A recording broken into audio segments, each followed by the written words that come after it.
तो class 9th का chapter 8 जो हम लोग सॉल्व कर रहे थे प्रश्नावली 8.1 का क्वेश्चन, तो आज हम लोग 4 नंबर क्वेश्चन को सॉल्व करेंगे। यहाँ पर दिया गया है कि ABCD एक आयत है, ठीक है। हालांकि मैंने वर्ग के जैसा बनाया है, तो मैंने इसलिए बनाया है कि हमें इसको वर्ग सिद्ध करना है, इसलिए, ठीक है। तो ABCD एक आयत है जिसमें विकर्ण जो है AC वो दोनों कोनों A और C को समद्विभाजित करता है। जो हमारा विकर्ण AC है वो एंगल A को और एंगल C को दोनों को बराबर भागों में बांट रहा है, दो एंगल में, ठीक है। अब हमें दर्शाना है कि ABCD एक वर्ग है, ठीक है, ये वर्ग है, ये हमें दर्शाना है। और यहाँ पर जो है विकर्ण BD दोनों कोनों B और D को समद्विभाजित करता है। ये भी हमें दिखाना है कि जो अब BD विकर्ण है वो एंगल B को दो बराबर भागों में बांट रहा है और D को दो बराबर भागों में बांट रहा है, ठीक है। C तो A और C को बराबर भागों में बांट रहा है, वो तो दिया है, लेकिन BD वाला नहीं दिया है, ठीक है। तो हम लोग उसको सिद्ध करेंगे। और पहला नंबर में हमें सिद्ध करना है कि ABCD एक वर्ग है। तो कैसे हम लोग बताएंगे कि ABCD एक वर्ग है, हालांकि देखने से लग रहा है। तो देखो, मैंने वर्ग के जैसा इसलिए बनाया क्योंकि आयत है। आयत का गुण क्या बताता है? कोई ऐसा समांतर चतुर्भुज जिसका एक कोण 90 डिग्री का बने। तो इसमें 90 डिग्री बन रहा है कि नहीं बन रहा है? सब जगह 90 डिग्री बन रहा है कोना में। और आयत का एक और नियम है कि आमने सामने का भुजा बराबर होता है, तो इसका भी बराबर है आमने सामने का भुजा। हालांकि इसमें मैंने सब भुजा बराबर बना दिया है। तो आयत का जो गुण है वो सिर्फ आयत को सिर्फ चाहिए कि आमने सामने भुजा बराबर है रहना चाहिए, ठीक है। सब बराबर रहेगा तो उसको कोई दिक्कत नहीं है, लेकिन आमने सामने का बराबर होना चाहिए। और वर्ग का क्या है कि चारों भुजा बराबर होना चाहिए, यानी ये इस वर्ग को हम लोग आयत कह सकते हैं, कोई दिक्कत नहीं है, ठीक है।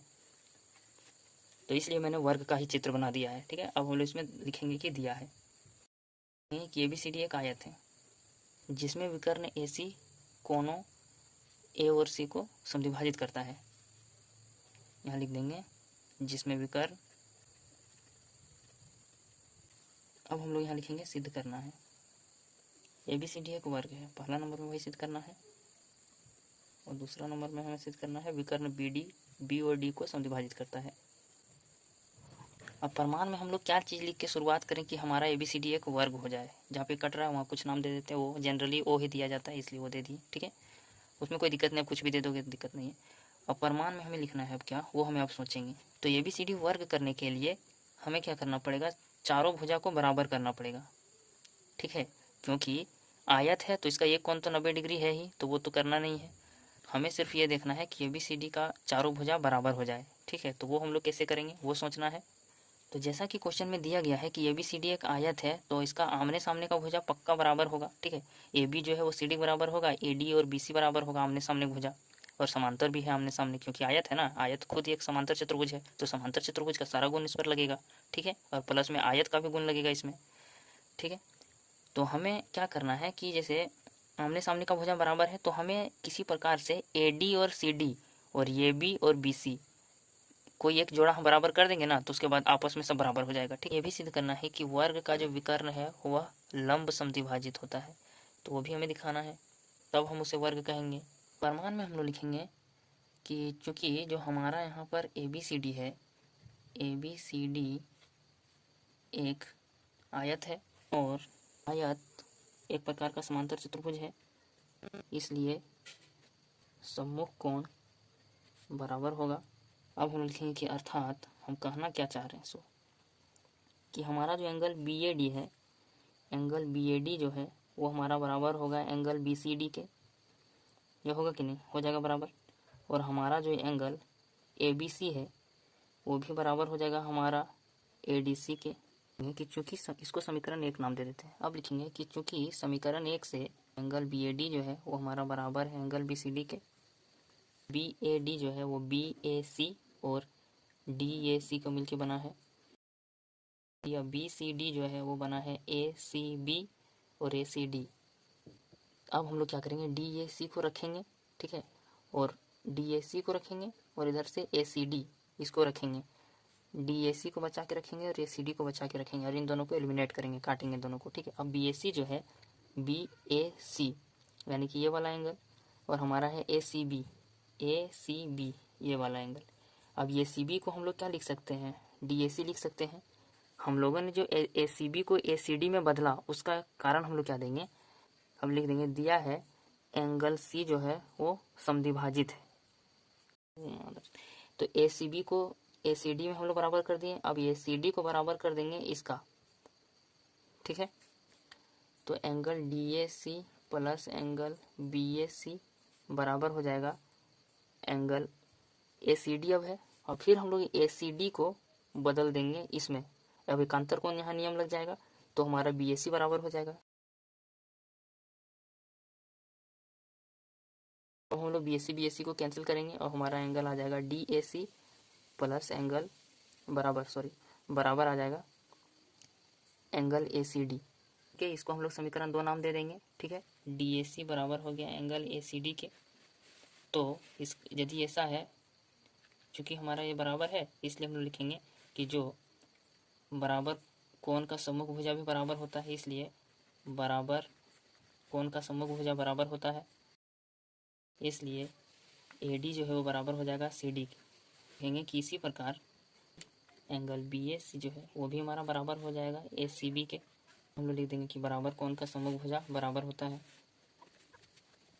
ये हम लोग यहाँ लिख देंगे कि जो हमारा भुजा है AB वो बराबर हो जाएगा BC के, कि जैसा कि आयत की सम्मुख भुजा बराबर होती है तथा समीकरण 2 और 3 से, अच्छा 3 और 4 लिखना पड़ेगा क्योंकि 2 भी हमने दिया है तो 3 और 4। ठीक है, तो अब हम लोग लिखेंगे कि जो हमारा है टोटल जो भुजा वो बराबर हो जाएगा AB बराबर हो जाएगा BC और BC बराबर होगा CD और ये बराबर हो जाएगा AD और COB।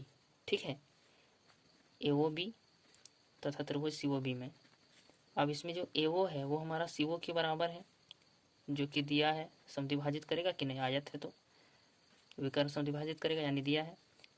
अब हम लोग यहाँ पर लिखेंगे OB जो है वो बराबर हो जाएगा, OB उभयनिष्ठ है इसलिए तो BC के बराबर हो जाएगा AB और CB, BC यानी CB एक ही बात है, तो AB और CB बराबर हो जाएगा। ठीक है, जो कि हम लोग यहाँ पर सिद्ध कर चुके हैं। इसलिए हम लोग लिखेंगे कि त्रिभुज AOB जो है वो सर्वांगसम है त्रिभुज COB के साइड सर्वांगसमता नियम से। अब हम लोग CPCT से क्या करेंगे, जो हमारा एंगल ABO है, ABO इसको बराबर कर देंगे एंगल CBO से। तो हम लोग यहाँ पर लिख देंगे एक लाइन कि इसी प्रकार जो हमारा एंगल है ADO वो भी बराबर हो जाएगा एंगल CDO से। ADO और CDO ये भी दोनों बराबर हो जाएगा, इसी प्रकार उसका भी त्रिभुज ले लेंगे, यही दोनों त्रिभुज तो हो जाएगा। ठीक है, अतः विकर्ण BD कोण B और D को समद्विभाजित करता है। जब हम लोग का सिमिलर होता है ना तो हम लोग वहाँ इसी प्रकार हम लोग वहाँ लिख सकते हैं। ठीक है, क्योंकि AOB और COB जिस तरीके का दो त्रिभुज हम लोग सर्वांगसम किए हैं, सेम वही नियम यूज करके हम लोग इधर भी यदि AOD और COD को सर्वांगसम करेंगे तो एक ही नियम लगेगा। ठीक है, इसलिए वहाँ ऐसी स्थिति में हम लोग इसी प्रकार लिख सकते हैं यदि दो जगह एक ही जैसा सर्वांगसम होगा तो। ठीक है, तो इसी प्रकार लिखेंगे, कोई दिक्कत नहीं है। हम लोग लिख देंगे अब आगे कि अतः विकर्ण BD कोण B और D को समद्विभाजित करता है। ठीक है, आशा करते समझ में आ गया होगा। यहीं पे आप प्रूफ लिख दीजिएगा, आ जाएगा आंसर। क्वेश्चन नंबर 5 में दिया गया है हमें कि समांतर चतुर्भुज है ABCD और उसका जो विकर्ण है BD उस पर दो बिंदु स्थित है P और Q इस प्रकार स्थित है कि DP बराबर BQ है।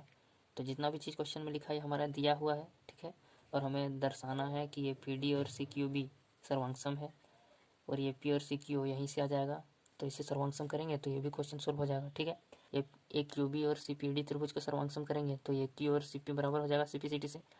तो फिर हमारा यहाँ पर बनेगा APCQ एक समांतर चतुर्भुज है। APCQ इसको समांतर चतुर्भुज हमको सिद्ध करना पड़ेगा। ठीक है, तो फिर से एक बार क्वेश्चन देख लेते हैं कि ABCD हमारा समांतर चतुर्भुज है, ABCD यानी इसका जो आमने सामने का भुजा है ये दोनों बराबर होगा। समांतर चतुर्भुज में बराबर होता है कि नहीं होता है, बराबर। अब यहाँ पर BD जो विकर्ण है उस पर दो पॉइंट है Q और P। PQ पॉइंट है जो कि इस प्रकार पॉइंट है कि DP हमारा BQ के बराबर है, DP और BQ ये दोनों बराबर है आपस में। ठीक है, ये आपस में बराबर है, तो हम लोग सॉल्व APD और CQB। अब APD यानी कि ये वाला त्रिभुज और CQB, तो ABCD एक समांतर चतुर्भुज है तथा DP बराबर है BQ के।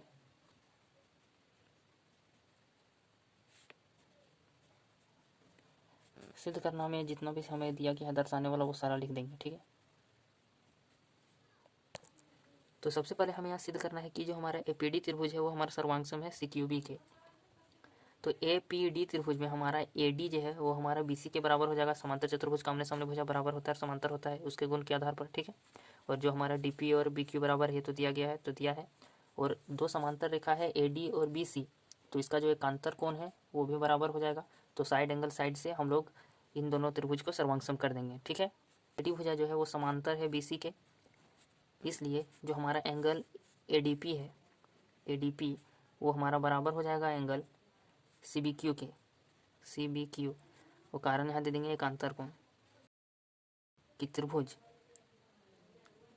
एपीडी तथा त्रिभुज सीक्यूबी में सबसे पहले साइड लिखेंगे। तो एडी जो है वो हम लोग बराबर कर देंगे सीबी के, एडी जो है वो सीबी के बराबर हो जाएगा। समांतर चतुर्भुज लिख देंगे। एंगल, तो एंगल जो हमारा ये वाला है एंगल एडीपी वो बराबर कर देंगे एंगल सीबीक्यू के, जो कि एकांतर कोण है। डीपी हो जाएगा बराबर बीक्यू के, यहाँ पर कारण लिख देंगे कि दिया है। इसलिए हमारा जो त्रिभुज है एपीडी वो सर्वांग हो जाएगा त्रिभुज सीक्यूबी के साइड एंगल साइड सर्वांग समता नियम से। इसलिए अब हम यहाँ पर सीपीसीटी लगाएंगे, ठीक है। जो हमारा एपी है वो सीक्यू बराबर हो जाएगा, एपी जो है वो हमारा बराबर हो जाएगा सीक्यू के सीपीसीटी से। तो ये हमारा एक आंसर आ गया, ठीक है। तो अब हम लोग क्वेश्चन नंबर जो 3 है इसका पार्ट उसको सॉल्व करेंगे। तो इसमें हमें बोला है कि ए क्यूबी और सीपीडी त्रिभुज को सर्वांग करना है, ए क्यूबी और सीपीडी, ठीक है। तो ए क्यूबी जो है इसमें हमारा एक भुजा इसके बराबर हो जाएगा, ठीक है। समांतर चतुर्भुज है तो समूह भुजा बराबर होता है। और इसका ये कोण के बराबर हो जाएगा और ये भुजा इसके बराबर है ही, तो साइड एंगल साइड यहाँ पर भी लगेगा, ठीक है। तो इसको भी हम लोग दर्शा लेते हैं। तो त्रिभुज ए क्यूबी और सीपीडी में हम लोग लिखेंगे कि जो हमारा ए बी है वो हमारा बराबर है सी डी के, ए बी बराबर है सी डी के, क्योंकि समांतर चतुर्भुज है। अब हम लोग यहाँ पर लिखेंगे एंगल, तो ए बी क्यू लिख देंगे, एंगल ए बी क्यू जो कि बराबर हो जाएगा सी डी पी के, एकांतर कोण लिख देंगे। अब हम लोग यहाँ पर लिख देंगे फिर से एक साइड। अब हम लोग यहाँ पर लिखेंगे जो बी क्यू है वो हमारा बराबर है डी पी के, इसलिए हम लोग लिख देंगे कि त्रिभुज ए क्यू बी जो है वो हमारा सर्वांग हो जाएगा त्रिभुज सी पी डी से, साइड एंगल साइड सर्वांग समता नियम से। अब हम लोग इसलिए करके यहाँ पर लिख देंगे कि जो हमारा ए क्यू है वो हमारा बराबर हो जाएगा सी पी के सीपीसीटी से।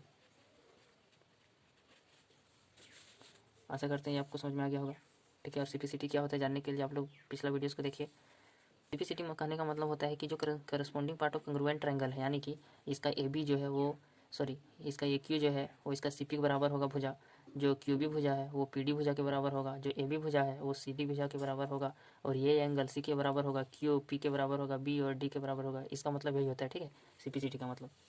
तो हमने 3 और 4 दोनों को सॉल्व कर लिया, ए क्यू सी पी यहाँ पे ला लिए ना, तो ये भी हमारा एक सॉल्व हो गया। अब हम लोग बनाएंगे जो 5वां क्वेश्चन जो है उसको, ठीक है। यहाँ पे आप 4 लिख सकते हो, कोई दिक्कत नहीं, समझ जाएगा टीचर। अब यहाँ पर हम लोग 5 में निकालेंगे कि ए पी सी क्यू एक समांतर चतुर्भुज है, ए पी सी क्यू एक समांतर चतुर्भुज है, तो ये कैसे है उसको हम लोग भी सॉल्व करेंगे, ठीक है। जो हम लोग त्रिभुज अभी सिद्ध किए हैं ना, ये वाला ए पी डी और सी बी क्यू को, तो उसके से हम लोग सी पी सी टी लगाएंगे। अब हम लोग त्रिभुज ए पी डी जो है वो सर्वांग कर दिए हम लोग सी क्यू बी से, सिद्ध कर चुके हैं। इसलिए हम लोग अब यहाँ पर लिख सकते हैं कि जो हमारा ए पी है वो हमारा इसके इस भुजा और ये भुजा और ये भुजा बराबर हो जाएगा, ठीक है। तो ए पी हमारा बराबर हो जाएगा सी क्यू के पी सी टी से। इसी प्रकार त्रिभुज ए क्यू बी जो है वो हमने सर्वांग कर लिया है त्रिभुज सी पी डी के, ये भी सिद्ध कर चुके हैं। ए क्यू और सी पी बराबर हो जाएगा सी पी सी टी से। देखेंगे कि अतः चतुर्भुज ए पी सी क्यू में जो हमारा ए पी है वो बराबर है सी क्यू के तथा सी पी के, ए क्यू है वो बराबर है सी पी के, अर्थात सम्मुख भुजा बराबर है। हम कह सकते हैं कि चतुर्भुज ए पी सी क्यू एक समांतर चतुर्भुज है। बस प्रूव कर लिख देना है बस। तो ऐसे करते हैं क्वेश्चन आपको समझ में आ गया होगा।